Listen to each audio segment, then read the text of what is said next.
Halo semuanya, selamat datang di channel Auto Driver. Kali ini kami berkesempatan berjumpa lebih dulu dengan Toyota BZ4X, sebuah crossover bertenaga listrik yang tentunya menarik banget. Kemudian buat Anda yang tertarik dengan mobil ini, Anda perlu saksikan 8 hal penting yang ada pada BZ4X.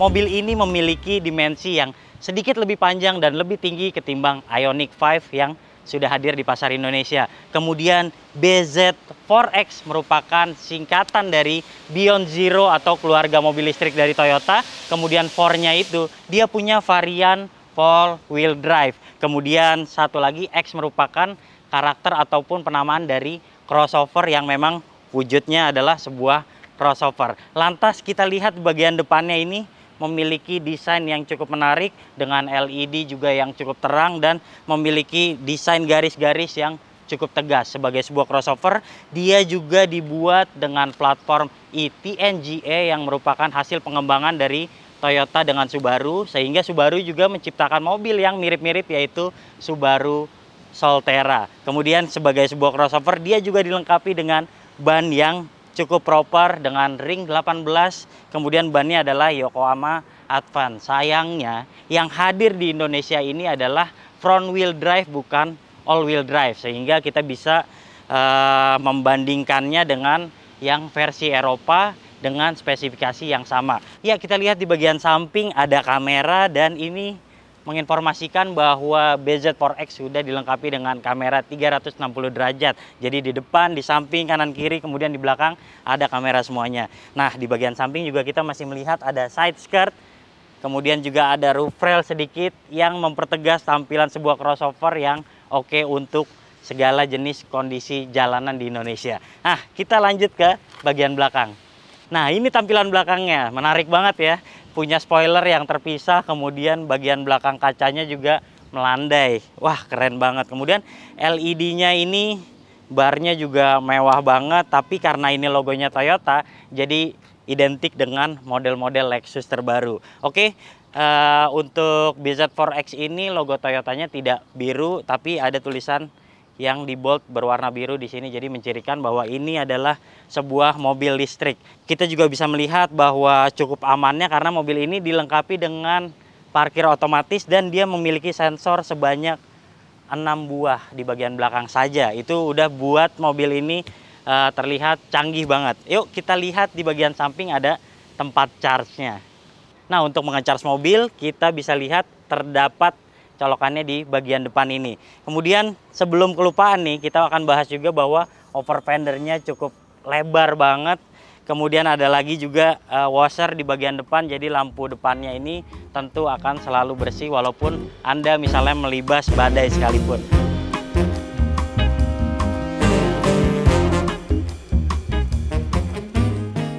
Untuk nomor 2 kita akan membahas desain dan kualitas material dari interiornya. Nah, dimulai dari bagian door trim. Door trimnya ini menggunakan soft touch yang cukup oke. Kemudian kita lihat juga ini bagian penyangganya juga cukup landai, jadi cukup nyaman ketika Anda hanya menyetir dengan satu tangan. Lantas di bagian tengah kita lihat juga cukup oke, infotainmentnya dengan layar cukup besar seperti ini, dan kita lihat di bagian samping dashboardnya dia menggunakan bahan tekstil seperti ini, jadi terkesan premium banget.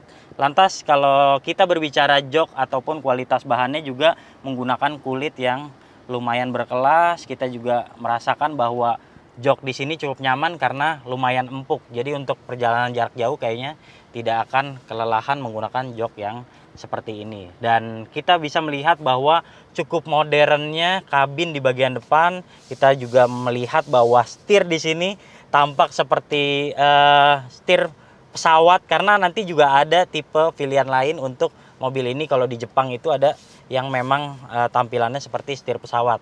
Lantas di MID ini juga pilihannya cukup banyak, ada speedometer. Kita juga bisa melihat di sini ada berapa jarak kilometer lagi untuk kapasitas baterainya. Kemudian untuk di bagian tengah ini kita bisa menemukan banyak sekali pencetan untuk Eco Mode, terus juga di sini ada di kamera 360, ada juga parkir otomatis. Kemudian juga di bagian tengah ini ada knop pemutar untuk mengganti transmisi. Jadi ada D, ada N dan R, semuanya hanya dengan diputar aja. Lantas di sebelah kanan ini ada regeneratif untuk braking dan juga ada parkir otomatis dan auto hold. Sementara di sini ada untuk power mobil. Jadi kita bisa lihat kalau semuanya terfokus pada bagian tengah untuk pengemudi, jadi lebih mudah ketika ingin mengoperasikan mobil ini. Nah, head unitnya sendiri cukup intuitif, layarnya juga lebar, dan buat Anda yang ingin mengatur AC, Anda juga bisa mengaturnya lewat media digital yang di bagian tengah ini. Lantas kalau untuk mengatur seperti Anda ingin melihat navigasi, kemudian mobil ini sudah dilengkapi dengan Android Auto dan Apple CarPlay, jadi bisa diatur juga lewat head unit di depan ini. Oke, selanjutnya kita akan melihat soal akomodasi dan tampilan di bagian kanan.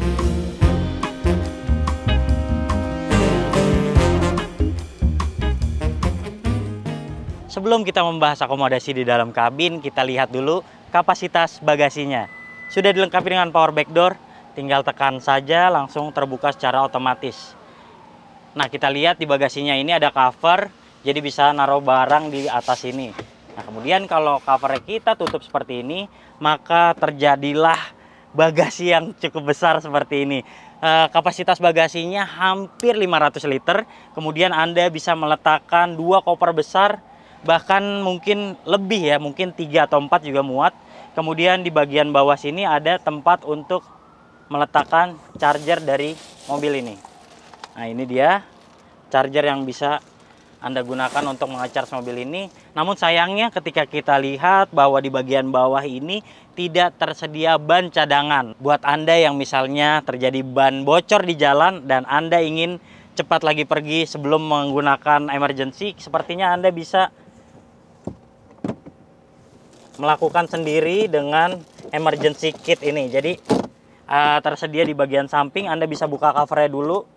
Lalu tersedia kompresor dan untuk menambal ban Anda secara cepat dengan produk 2 ini. Jadi kapasitas bagasi yang besar ini bisa dibuat lebih besar lagi dengan melipat kursi baris kedua seperti ini. Caranya cukup mudah dan kita langsung bisa mendapatkan kapasitas bagasi yang sangat lapang. Oke, sudah lihat, kami akan membahas di bagian kabin. Yang pertama kita lihat kalau Anda duduk di belakang, Anda akan mendapatkan 2 cup holder di bagian door trim. Kemudian juga ini ada armrest dan dilengkapi juga dengan 2 cup holder serta ruang penyimpanan untuk koin seperti ini. Lantas di depannya ini kalau Anda biasa membawa buku ataupun file penting, ada juga pocket seperti ini.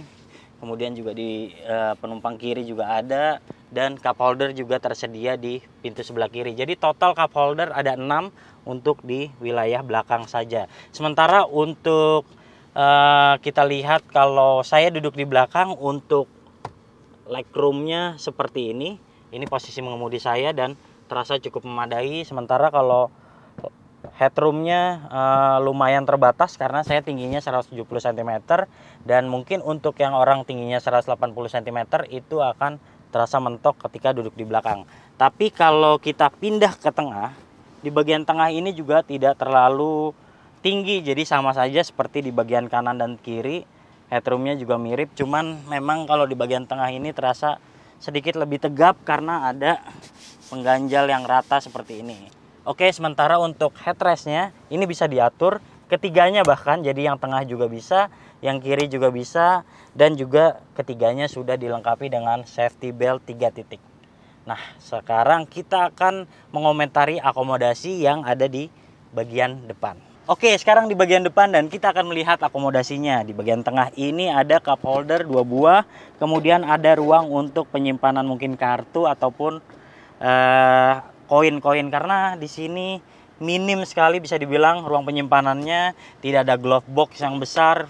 Biasanya kalau Anda meletakkan handphone ataupun barang-barang yang agak besar itu ada konsol di tengah yang cukup menyimpan dengan baik. Tapi dia ada ruang lagi di bawah sini, cuma nggak terlalu tinggi, jadi kayaknya terbatas untuk menyimpan handphone mungkin bisa, tapi untuk menyimpan barang yang agak besar kayaknya sempit banget nih di bagian depan ini. Kemudian kalau di kanan dan kiri juga sudah dilengkapi dengan cup holder juga, jadi jumlahnya juga sama, 2, di kiri juga 2. Nah, sayangnya tidak ada ruang lain lagi, bahkan ini cuma bisa di maju mundurkan saja, tidak ada ruang sisa di bagian belakang. Mungkin kalau Anda misalnya terbiasa meletakkan dompet di dashboard, ini bisa nih di bagian depannya agak landai, tapi itu kan akan membahayakan ketika di lampu merah ataupun di daerah rawan ketika Anda menaruh-naruh barang di bagian dashboard. Dan yang terakhir, ini ada satu tempat buat handphone wireless charging juga di bagian tengah, tapi juga ruangannya terbatas, jadi kayaknya kalau handphone Anda agak besar ini udah nggak akan muat. Nah, selanjutnya kita akan membahas soal fitur dari BZ4X ini.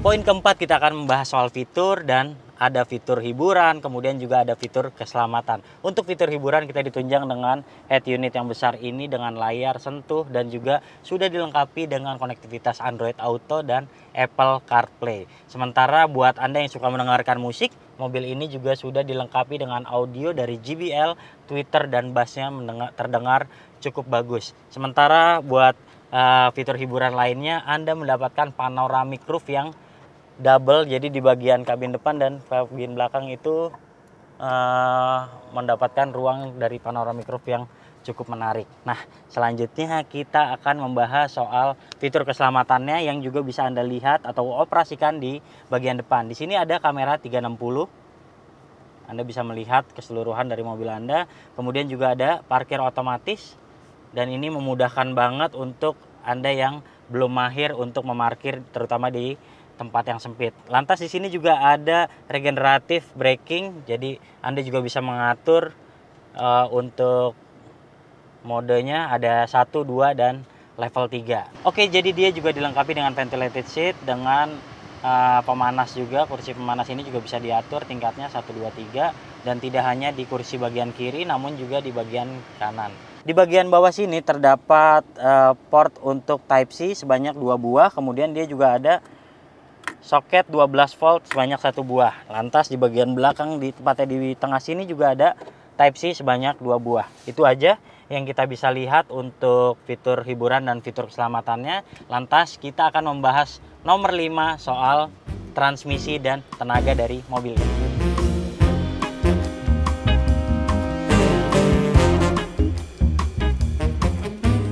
Tidak seperti mobil listrik lain yang biasanya pada bagian depan memiliki akomodasi atau ruang penyimpanan yang cukup lega. Namun mobil ini lebih full kepada kelistrikan pada bagian depannya, dan dia memang dipersenjatai dengan motor listrik yang cukup besar sebesar 71,4 kWh yang mampu membuat mobil ini berjalan hingga 500 km.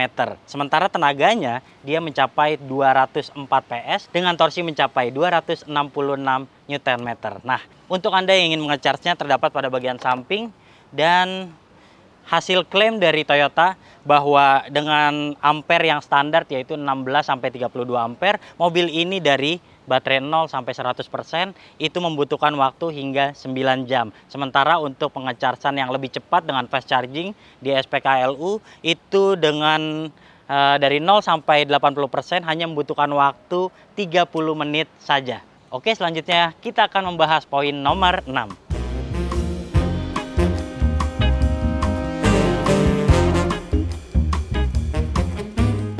Oke, jika berbicara motor listriknya, dia ditenagai motor listrik sebesar 71,4 kWh, sementara kalau Ioniq 5 itu 74,2 kWh. Sementara jarak tempuhnya diklaim 500 km, sementara Ioniq 5 yang long range itu di angka 481 km. Jadi sedikit lebih jauh jarak tempuhnya dengan kapasitas baterai yang sedikit lebih kecil.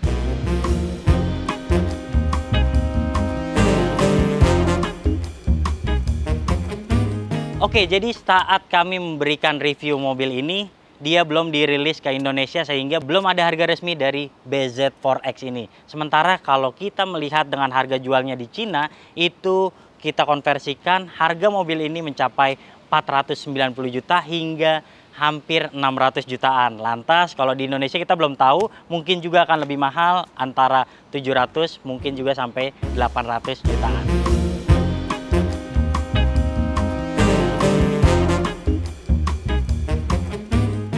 Oke, pada nomor 8 kita akan membahas hal-hal yang tidak kami sukai terhadap mobil ini. Yang pertama, ini memang tampilannya sangat bagus ya.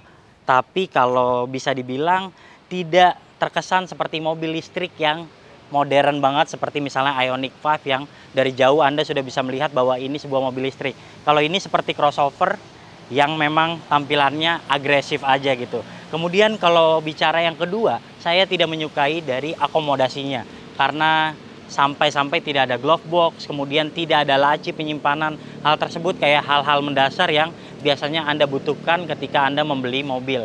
Lantas yang ketiga, harga jualnya diprediksi seperti mobil listrik pada umumnya di Indonesia, harganya tidak terjangkau. Dan kalau misalnya harganya 700 sampai 800 jutaan, tentu dengan desain ataupun kapasitas seperti ini, banyak pertimbangan lagi yang membuat Anda ragu untuk membeli Toyota BZ4X ini. Oke, secara keseluruhan itu saja. Mungkin juga kita akan menunggu kalau nanti ada varian all-wheel drive untuk pasar Indonesia. Selanjutnya ini yang kami tunggu-tunggu, yaitu mengetes mobil ini di jalan atau tepatnya di tempat pengujian Toyota. Let's go!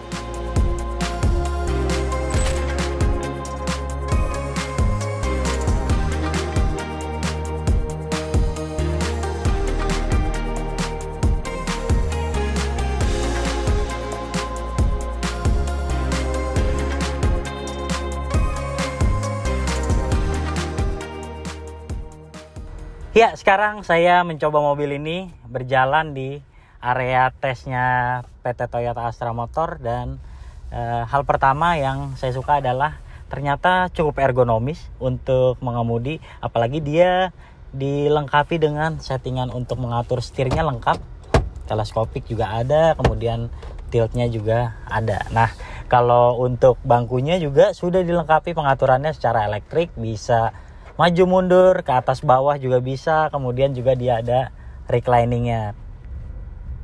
Wah, memang tarikannya halus banget ya mobil ini. Walaupun kita membutuhkan suatu hal yang agak agresif gitu ya, misalnya kalau menyetir mobil ini, kemudian kita masuk ke air. Nah, wah, ground clearance-nya bahkan cukup tinggi, jadi kayaknya melibas jalanan atau genangan air tuh nggak ada masalah deh. Untuk kita langsung berputar nih, berputar juga lumayan oke sih, walaupun bisa dibilang masih cukup kurang smooth ya. Jadi kayak kalau tikungannya terlalu tajam, dia mungkin akan beberapa kali baru bisa lewat. Nah, ini kita melewati jalanan yang permukaannya kurang rata. Redaman suspensinya tuh masih lumayan oke lah, tidak terlalu keras gitu. Walaupun biasanya sebuah crossover itu tidak terlalu empuk juga, tapi ini juga masih ada reboundnya, jadi lumayan oke mengemudikan mobil ini di jalanan yang permukaannya kurang baik. Nah, kita mau coba berakselerasi. Katanya dari 0 sampai 100-nya itu 8,3 detik. Walaupun ini tracknya tidak terlalu panjang, tapi saya rasa ini cukup oke.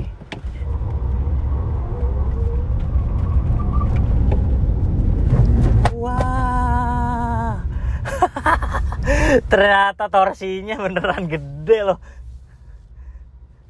Torsinya itu mencapai 266 Nm, sehingga ketika pedal gas diinjak dalam, tadi dia kayak langsung menjambak gitu. Jadi kayak, wah, ini bukan mobil sembarangan. Dia kayak ngasih kode bahwa ini crossover yang selain dia nyaman dikemudikan di jalan perkotaan yang sempit, dia juga gesit loh. Kalau misalnya buat Anda yang suka berpergian keluar kota, ini nyaman banget pakai ini. Selanjutnya kita akan ke tempat zigzag. Ada obstacle di kanan kiri. untuk melihat seberapa lincahnya mobil ini. Setirnya juga lumayan oke walaupun tidak terlalu ringan, tapi masih cukup responsif ketika berpindah dari kanan kiri. Itu cukup nyaman sekali dan enak banget dikemudikan. Oke, jadi buat Anda yang suka mengemudikan mobil sendiri ataupun berdua, tidak terlalu banyak, kayaknya BZ4X ini cukup menyenangkan. Selain dia lincah, kemudian juga dia bertenaga, dia juga menawarkan kesenangan berkendara karena settingannya ini benar-benar sesuai dengan karakter orang Indonesia. Paling-paling yang jadi masalah adalah tidak banyaknya ruang penyimpanan di bagian depan ini. Tapi nggak apa-apa, BZ4X bisa jadi pertimbangan untuk Anda yang mencari mobil listrik dengan karakter yang agresif.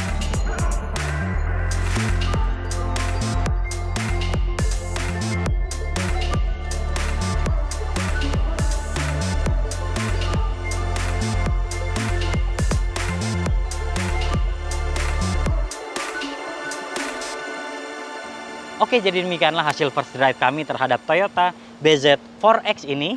Nah, menghadirkan sesuatu yang berbeda dan memberikan impresi pengendaraan yang cukup menyenangkan. Oke, jadi jika Anda suka video ini, jangan lupa klik like, subscribe, serta tulisan komen di kolom komentar. Main-main juga ke website kami di www.autodriver.com. Sementara buat Anda yang belum, jangan lupa download aplikasi kami di Google Play Store. Sampai jumpa di video kami selanjutnya.